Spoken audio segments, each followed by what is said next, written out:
Many people wrestle with faith. How to have it? Where does it come from? How can I develop it? What is it anyhow? Or what is the difference between extreme faith and regular faith? God develops faith in everybody in a different way. Every person has an opportunity to trust God in one way or the other through a dark time, a difficult time, a time when you don't know what's going to happen, but you have to trust Him anyhow. The best example of extreme faith for me is when Jesus was hanging on the cross. He trusted His Father even though He did not see through the grave. And the Bible tells us that God's final generation will also have extreme faith. They will have the faith of Jesus. And that is our example. I saw a bumper sticker that said, "Trust God anyway." That expresses really what it is. My children, my work, my family life, my health, my retirement, all of those things, I can trust in His hands. But we have to learn through experience to trust Him anyhow. Faith is like a small plant. It needs to be watered. It's a relationship. God develops a relationship with us and teaches us that He will always come through for us. Faithfulness in everything He does. Those who have faith really have gotten it through an experience with God.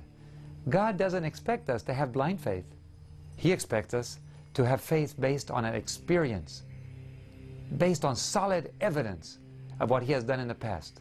And each of us can choose today to believe what He says, to trust Him even if we can't see the outcome. And when we see Him come through for us, just like Israel of old, we will know that we serve an all-powerful God and that He will always be faithful and come through for us.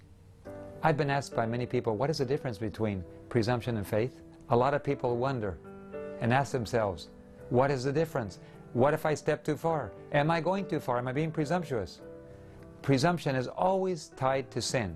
In some form or another, presumption dishonors God, either through disobedience, doing our own will and making God responsible, doing what we want to and asking Him to cover for us, while faith always honors God. In fact, it is impossible to please Him without faith. So therefore, the two are related, but one is a sin and one is actually honoring God. Presumption, I would say, is when you try to do your own will without God's direction, without God's clear leading, and asking God to come through for you just to cover for yourself, while faith is a direct obedience. The Bible is filled with examples of stories of faith. Extreme faith. Stories of raising the dead, feeding the hungry with 5 loaves and 2 fishes, curing poisonous herbs so that they can be eaten, raising the axe head out of the water, cities coming down. Extreme faith. It is an example of what God can do. And what is the difference? Obedience.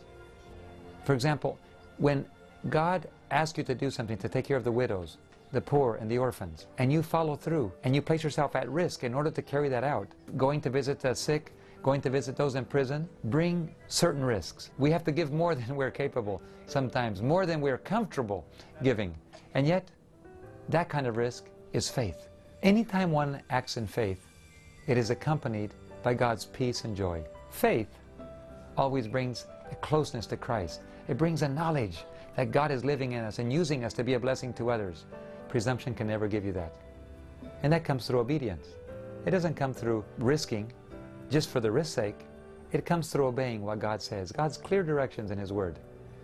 A university president recently asked me, "David, wouldn't it be presumption to launch out so far into the deep financially that it would be impossible?" I answered, "Not going forward by faith is presumption.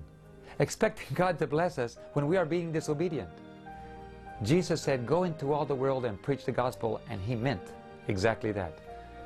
In my experience, whenever you go out in faith to accomplish a direct order from God, you can expect God's peace and joy, and you can expect God to come through for you. Not doing it, on the other hand, and expecting God's blessing, calling ourselves God's people, not being obedient and yet expecting God to bless us, I call that presumption.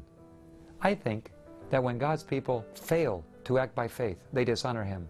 When they fail to carry out the mission, they are presumptuous because they're expecting God's blessing, even while being disobedient. I would encourage anyone who wants to experience faith to just be obedient, read what God says, and do it, regardless of the risk.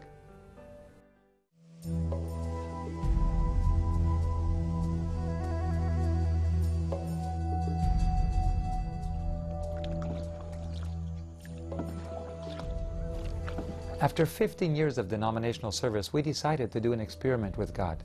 My wife and I and 5 children wanted to experience God firsthand. And so we placed ourselves in a position where we could learn. It's like you're going to become a doctor, you go to medical school. We wanted to learn about God and His ability to provide, so we placed ourselves in a position where we had no human support. My family and I moved to the country of Guyana for 1 year to do volunteer work. 5 children, 2 adults, asking God to provide for our needs as we took care of the needs of others. And we found that God provided for our needs. He was faithful to us. The Indians brought us food every day and left it outside of our door. So we learned our lesson that God could provide for us. But then when we gave all we had to be able to buy medicines for them, we gave up everything we had and said, Lord, we have no more savings left. A lady came and left us much more money than we had spent. And we learned a lesson. The more you give, the more you receive. And our faith grew through that experience. But then we learned our third lesson. When it came time to buy a small mission aircraft to be able to reach out to more villages farther than we could walk to, I felt impressed to come to the United States and look for an airplane. I didn't have any money. I looked for an airplane. I called. I negotiated. I found the airplane I wanted. And the very day that I went to look at it, a lady handed me a check sufficient to pay for the whole entire aircraft. 3 lessons. One is, God can provide for our needs. Number 2, if we give everything, we receive everything. The Bible says, give and it shall be given unto you. Thirdly, it is not necessary to have in order to be able to advance. God told Moses, tell the children of Israel to go forward. That was in the face of a Red Sea. But as we move forward, God will provide for our needs.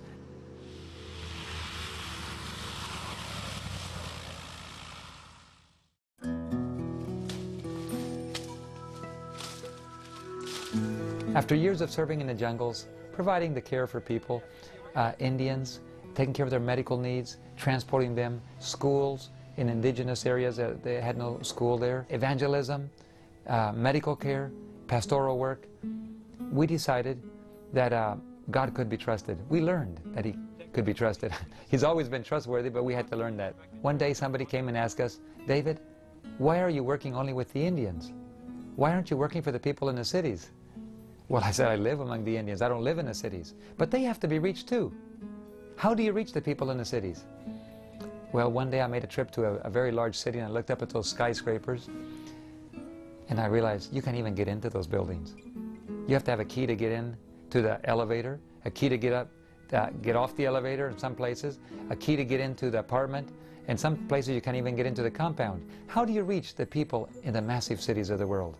And I realized the answer was media. If you're going to reach everybody in the world, especially in the large cities, you have to use the technology that God has invented, specifically for that purpose.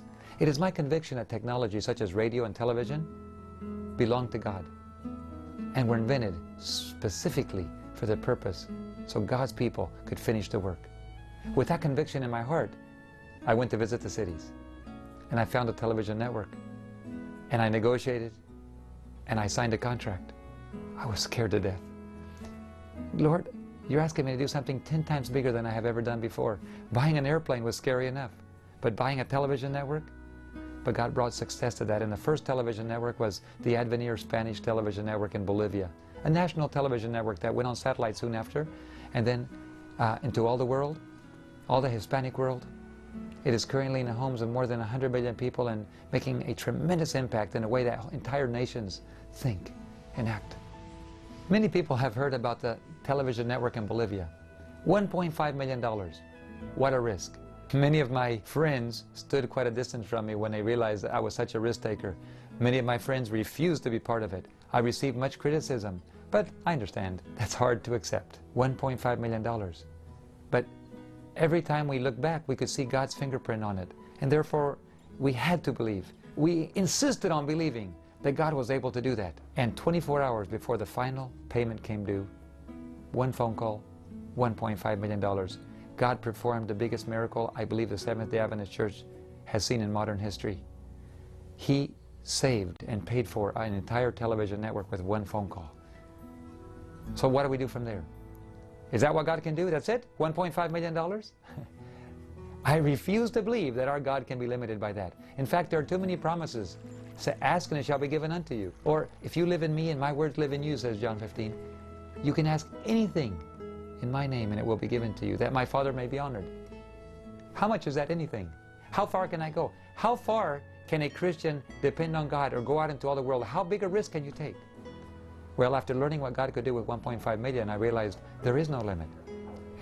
God is able to do anything. What it really depends on is our desire. God told Joshua, anywhere you put the sole of your foot, that have I already given to you. Look at the tenses. Wherever you shall put the sole of your foot, that have I already given unto you. Wow, that was encouraging to me. In other words, Lord, wherever I want to put the sole of my foot, you've already given me that? That's right. I have ordered you to go into all the world. My people are to accomplish a task. The question is, what do you want? How much do you want to conquer? What has God placed on your mind and soul and vision? I started praying for Brazil.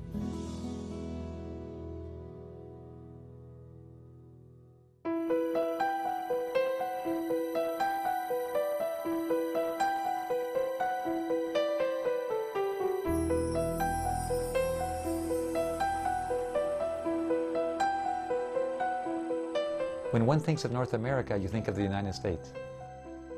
When one says South America, you think of Brazil. Almost the entire continent. Brazil. Massive country, a beautiful country, a developing power in the world. Lord, give me Brazil. The denomination had no television stations in Brazil at all. They have a beautiful satellite network, but no way to get the signal to the public. So I started praying for Brazil. And then is when the miracle happened. 300 evangelical pastors signed a petition. They sent one of their pastors to Venezuela, where we were working, doing a Mark Finley, a live satellite event out of the Venezuelan Union. He tapped me on the shoulder and he said, would you come to Brazil with me? And he showed me the paper with 300 signatures on it, and he said, these pastors want your television station. Instead of just Spanish, they want it in Portuguese. Would you come to Brazil? Would you meet with them? Would you would you create a television network in Brazil? My wife and I didn't need more work, but we prayed about it with him, and I decided to go. I went to Brazil. I went to Belo Horizonte, the city, the #3rd city of Brazil, Belo Horizonte. Beautiful. It means beautiful horizon. I went to beautiful horizon, and I met with the mayor. I met with some of these pastors, and they said, please, would you buy the station? I said, how much? $1 million. I said, Lord, I certainly don't need another debt. I just finished paying for one, and you're going to get me in debt again? And God said, take it. You've been praying for it, it's yours. I got the message clearly enough. So I signed, and I wasn't happy. I wasn't joyful. I wasn't peaceful. Or should I say, I was at peace, but I wasn't joyful because it wasn't what I wanted to do. But as I was flying back, God spoke to me in my heart and in my soul, and He said, just like the little boy David went against Goliath, you've gone against this mighty country to capture it. You prayed for it, I've given it to you. You signed a document, you will get it. 2 weeks later, the payment was due, the down payment. 1 day before, the money came in. I don't know why God always tends to act just 24 hours before. But the money came in, and they gave us a station, and we got on the air. We've been on the air for nearly a year now. Of that $1 million station, we've been able to pay $500,000, and another $200,000 is coming in a few days. And we've all suffered. We've all been through difficult times. But God's fingerprint, God's peace has been on everyone. Everybody knows it's God's station. The South American division recently sent a team of people to Belo Horizonte to do documentaries on all the people that have walked into the church. Entire families. Even other pastors from other denominations that have come to the conviction that Jesus is coming back, and He is to be honored through keeping all of His commandments. It doesn't stop with one station. It goes into a different stage now. After 1 year on the air, I received another phone call. This time it wasn't from the #3rd city, it was from the #1 city. The 3rd largest city in the world. 22 million people live in Sao Paulo. It's a massive city. I received a phone call saying, would you come meet with us? I'm an owner of a television network that covers a large part of Brazil. Would you come meet with me? I'm aware of your other station in Belo Horizonte, and I want to talk to you. So I went to talk to him. We met in this beautiful building, gorgeous building, up on the 3rd floor. He had a boardroom, views, windows, in one of the most prestigious parts of town. We sat there and he said, I've been watching your station. I like your programming. I have a network that has 17 stations, and I want to sell you this network. Would you be interested? I would never say no to that. I'm incapable of saying no to an opportunity after I've learned so much what God can do. So I said, yes, I'm interested. He said, I'll send you all the information. He did. Initially, he was asking $24 million. I sat on it for a while. I wasn't totally at ease with that. But I said, Lord, I'll pray about it. And several months went by. I was getting ready to go to Colombia for a week of prayer, and I received a phone call. David, are you interested in this network? Because we have another offer now from a televangelist, one of those evangelists that heals people, knocks them down and shouts and so on. And he's offering $16 million for 80% of the station. But I know you want all of it. I know you want 100%. You have first bids on it. Do you want it or not? I said, yes, I do. Then send your man. Well, I went on to Colombia. While I was in Colombia, I received daily phone calls from the man I sent over there to the pastor from Venezuela, the Brazilian pastor. Went back and started negotiating, and I received daily phone calls from him. David, this is what they want, this is what they want. And it was an impasse. We weren't reaching anywhere. After 2 days of negotiations, they had not given us anything of what we wanted. They were still insisting on the full amount. They wanted immediate payment of large amounts, and they wanted us to make a payment and wait for 6 months till they could get the other station off the air they were leasing it to. And God's money tied up that way, I just didn't feel at ease. So finally he recommended, let's not buy it. These people are not willing to negotiate. Why don't we look elsewhere? Maybe we can do it cheaper. Maybe over a period of 5 to 10 years. I said, I'm sorry, we don't have 5 or 10 years. Time is now. And God has developed this network for us to use, for God's people to reach everybody in the world. Entire mature networks are falling into the hands of God's people if we will only accept them. So I said, let's pray. So we prayed, and after we were done praying, I said, Lord, during the prayer, Lord, if you want us to have this network, you have to make it evident. Have them give us what we ask for as a sign that this is what you want us to do. So after I was done praying, I told them, you go back to the negotiating table. If they, after 2 days of negotiations, at this last point, they give us what we asked for, then we know God is in it. He called me 2 hours later and he said, Pastor, raise your hands to heaven. Everything we asked for, plus more, was given to us. They gave it to us. They offered more even. So I asked him what the details. They came from 24 to 21 million, then to 19 million, and finally to $18.5 million. They also gave us 2 additional stations on the outskirts of Sao Paulo to cover areas that are on the suburbs, but that were not reached by the central signal. They also offered 30 station licenses for 30 new cities.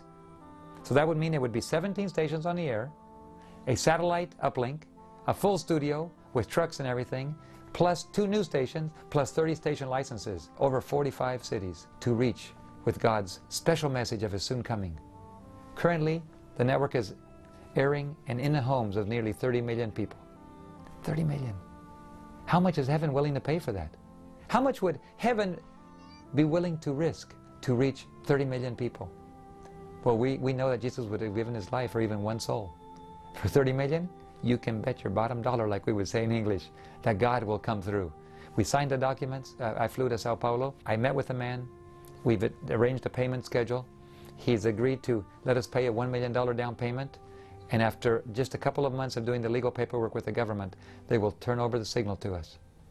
This last year in Belo Horizonte, with our television station there, has given us a lot of experience. We have a team of 10 persons who are working full-time in a production studio. Even though the South American division has a very wonderful signal, and they've allowed us to use it as a public open signal that anybody can use to rebroadcast, we have been using that signal to fill in 24/7, while at the same time developing our own programming that will identify us as a unique television network of our own. God is providing the programming. We will be sharing. There will be products coming from Bolivia. We are doing recording in Bolivia of Brazilian programs. We're doing soundtracks and subtitles in Portuguese. And of course Brazil, with its mighty mechanism of production, it's all its talent, young people, music, professionals of every kind. They will also be assisting in the production. The purchase of this network will allow us not only Sao Paulo with its 22 million people, but also 17 other cities which also have television stations. And the 30 new licenses that we're getting will give us 30 new cities. The secret about reaching Brazil is satellite. Brazilian satellite. Brazilians love to watch television on satellite. In fact, there's very little cable. 80% of Brazilians have satellite dishes. Every little cardboard box out in the desert, wherever you are, they each have a little cheap satellite dish out front. So if you want to reach Brazil, it has to be on Brazilian satellite. Sadly enough, the denomination is on a foreign satellite, not on a Brazilian satellite. And most of their broadcasts are carried to the churches to do evangelism. So the public doesn't have access to this beautiful Adventist broadcasting. So between the division signal and our signal, sharing with each other, we'll be able to reach 80% of Brazil. Open television stations are an absolute necessity if you want to reach the very, very poor and the masses. Not everybody can afford a satellite dish. Not everybody can afford a cable connection. So therefore an open television network, in this case, over 45 cities with open television stations, broadcasting to everybody. That is God's plan, I believe, to reaching everybody in the world. When trying to understand how God will work in His last days, there's a statement that has been a lot of encouragement to me. Let me tell you that the Lord will work in this last work in a manner very much out of the common order of things, and in a way that will be contrary to any human planning. There will be those among us who will always want to control the work of God, to dictate even what movements shall be made when the work goes forward under the direction of the angel who joins the third angel in the message to be given to the world. God will use ways and means by which it will be seen that He is taking the reins into His own hands. Do not imagine that it will be possible to lay out plans for the future. Let God be acknowledged as standing at the helm at all times and under every circumstance. He will work by means that will be suitable and will maintain, increase, and build up His own people. Sometimes when things get hard, when resources are scarce, one has to go to God's Word or the Spirit of prophecy to become encouraged. I do this quite often. Here's another verse that really encourages me. When we give ourselves wholly to God, and in our work follow His directions, He makes Himself responsible for its accomplishment. He would not have us conjecture as to the success of our honest endeavors. Not once should we even think of failure. We are to cooperate with One who knows no failure. He is well pleased when they make the very highest demands upon Him, talking about us, that they may glorify His name. They may expect large things if they have faith in His promises. God gives opportunities. Success depends upon the use made of them. Sometimes tasks seem impossible.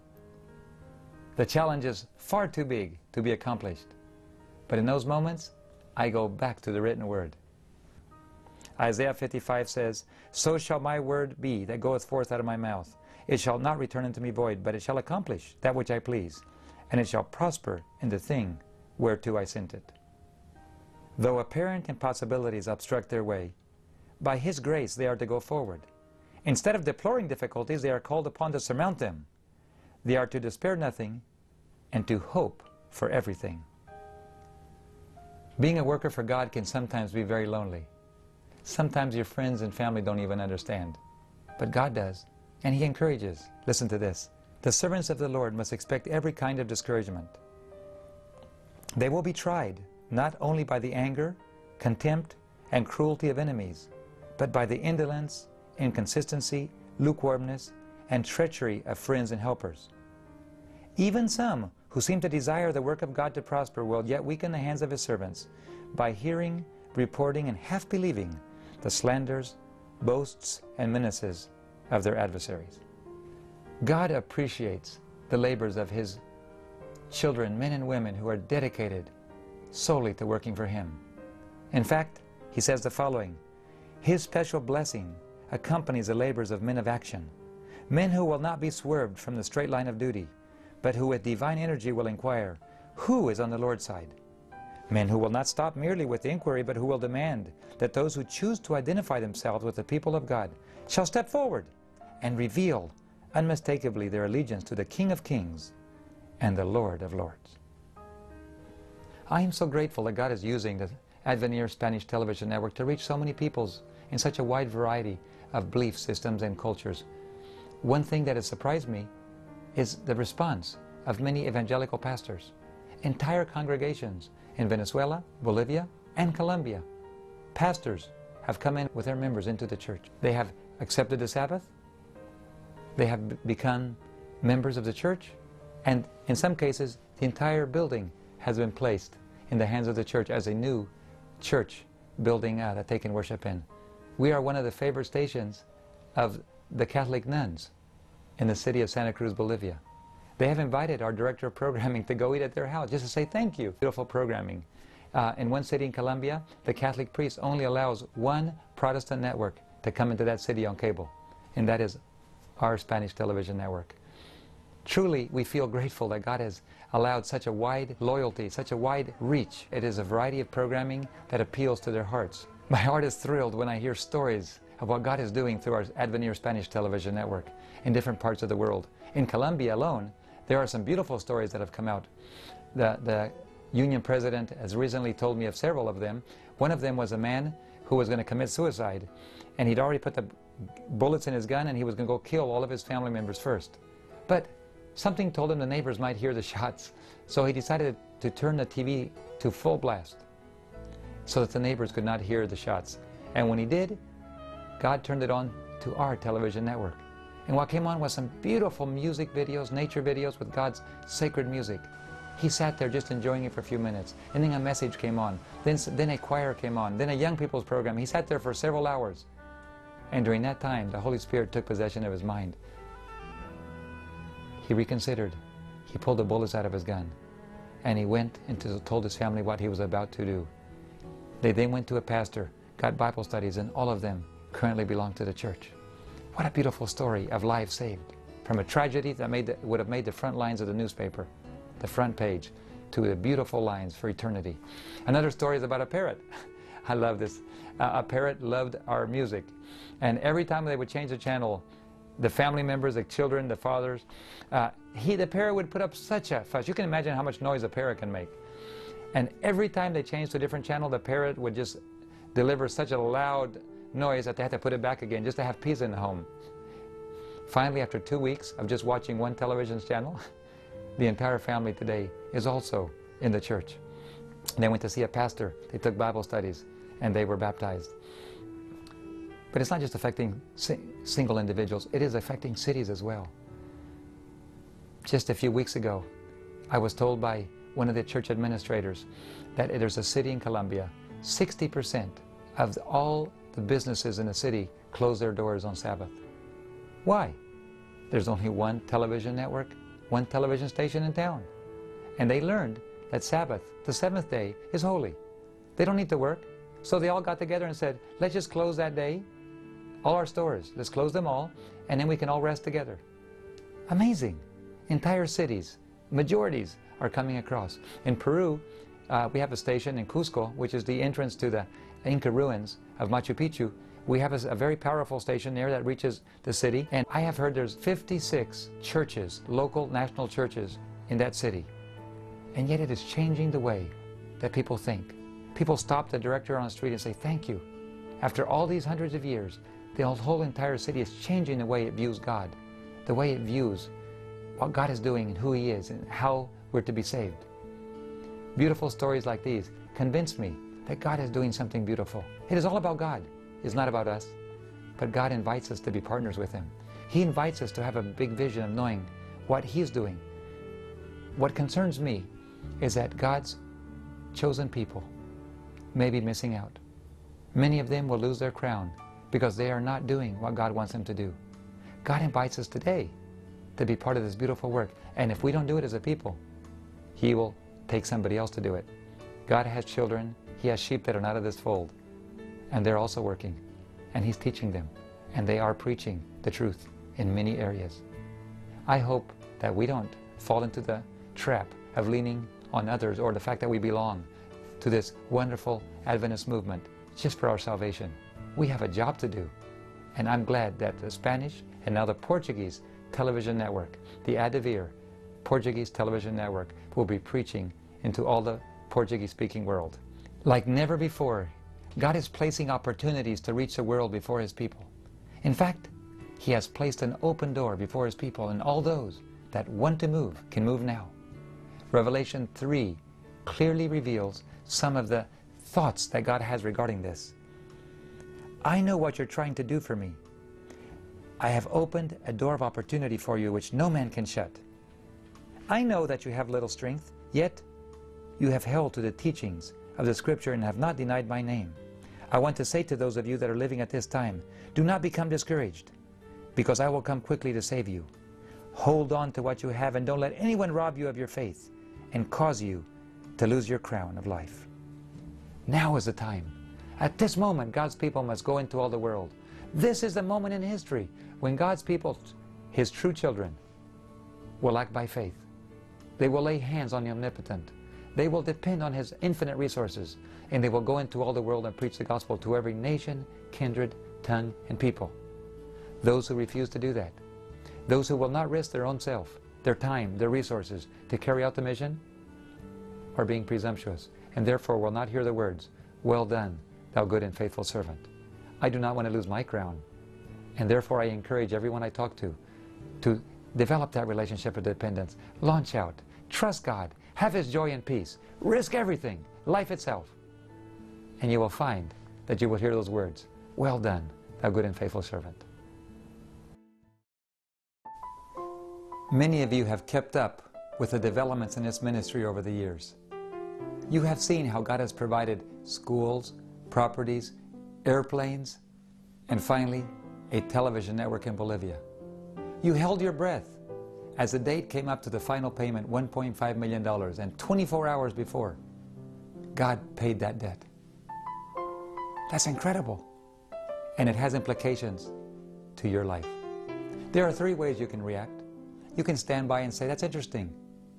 I'm entertained by this kind of adventure and risk-taking to see what God can do. There's a second way. You can get angry. The implications are too severe for my life. I do not want to trust God with that. I want to take care of myself. I want to provide for my needs. I do not want to live by faith and risk everything. That's a sad reaction. And there'll be a sad surprise at the end. But there's also a third reaction, and I hope it's the one you have. It's the reaction that if God can do that for David, He can also do it for me. It's not about David, it's about God. God doesn't have favorites. He will do that for anybody. As many of our volunteers can attest, He has done it for them too. God wants to develop an experience in your life. He wants to develop a relationship that will continue to grow in faith until it becomes extreme faith. The kind of faith that Jesus had on the cross when He trusted His Father no matter what. That kind of faith God can give you, but it requires an experience. It requires learning vicariously. You can learn from this experience. God did it in Bolivia, and He will do it again in Brazil. Please keep your eyes on this Brazil television network project. The Bolivia project was 10 times bigger than anything we've done in the past, and this is over 10 times bigger of anything we did in Bolivia. It doesn't end there.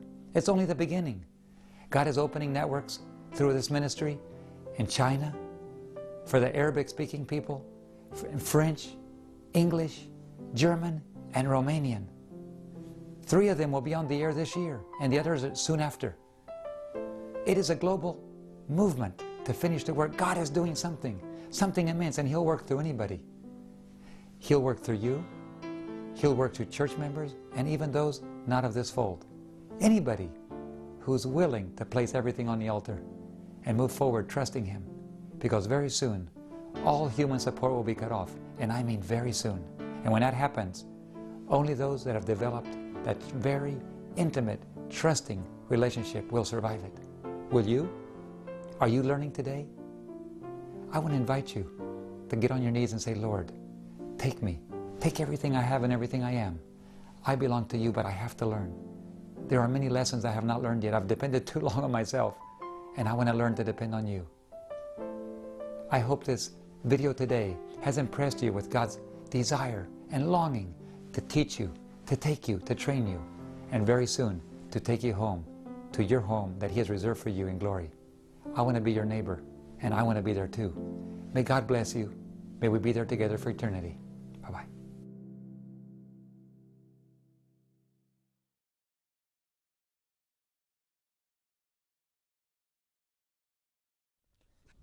Well, the day is here. Sven has come over to join me here in the United States, and we're getting ready to jump into the aircraft and head on over to Indianapolis to take a look at the new helicopter and make a down payment. Very soon, that aircraft will be flying throughout Norway. Sven, let's go. Sven Arvid Gustavsen i Ørsta jobber som adventistpastor i 2 fylker og bruker hver veke utallige timer i bil og ferje.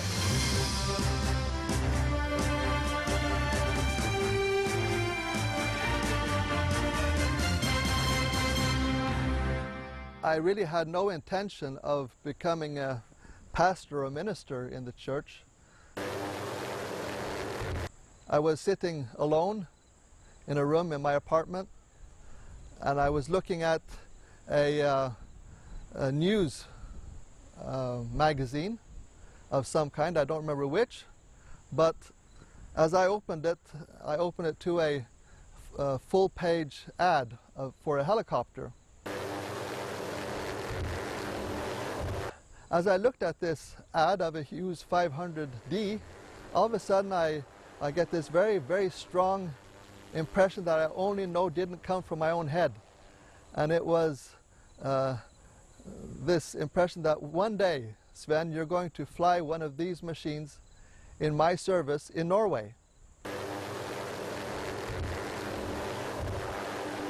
And the thought was so startling, I started to chuckle. But then I said, because the impression was so strong, I said out half aloud, I said, but Lord, I said, if that's what you want, I'm willing, but you know, these things cost money, and I don't even have a helicopter license, but if you provide both of them, then I'm willing.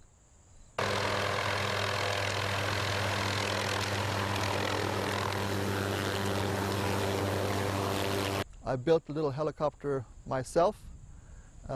Was a Rotorway Exec 162F, and it revolutionized the way I did my work in that part of the country.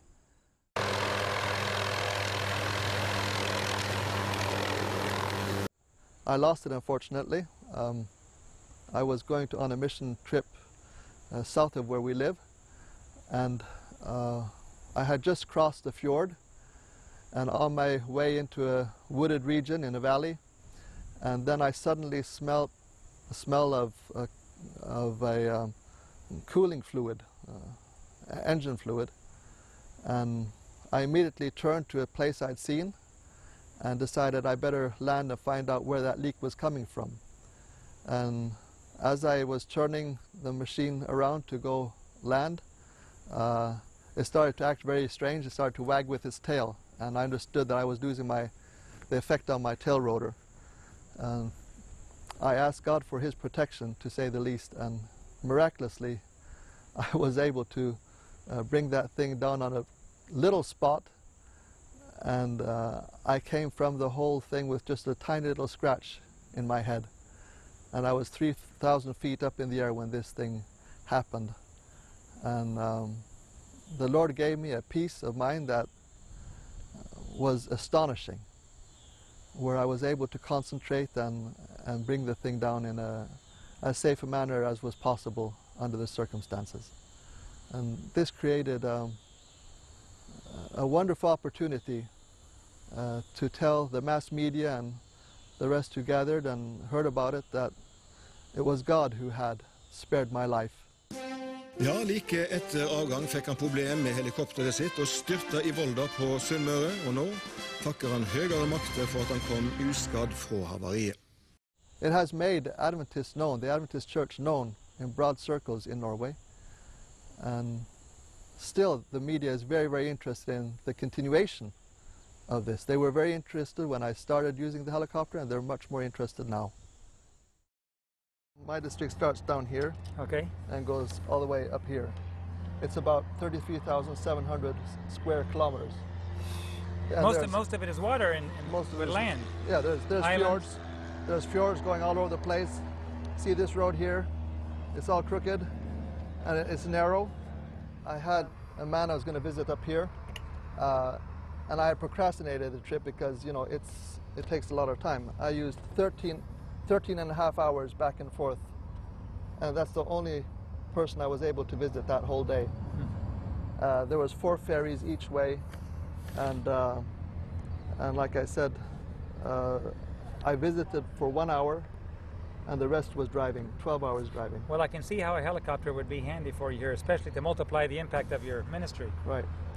For reaching other people, supporting the church, and opening new work too. Yeah, definitely.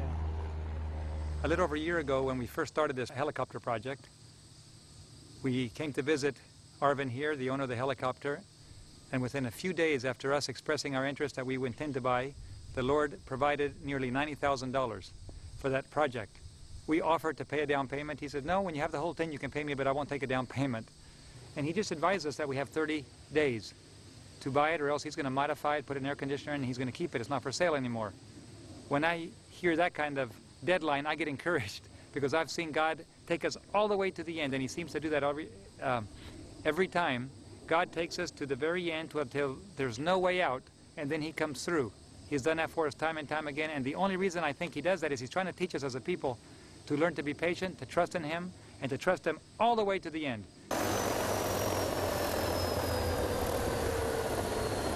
Once the other $500,000 comes in, right at the very deadline, the world cannot say, hey, they figured out how to finance this. No. Because if we could have, we would have done it already. That's right. Well, only God can get the honor and glory for that one. Yeah, him only.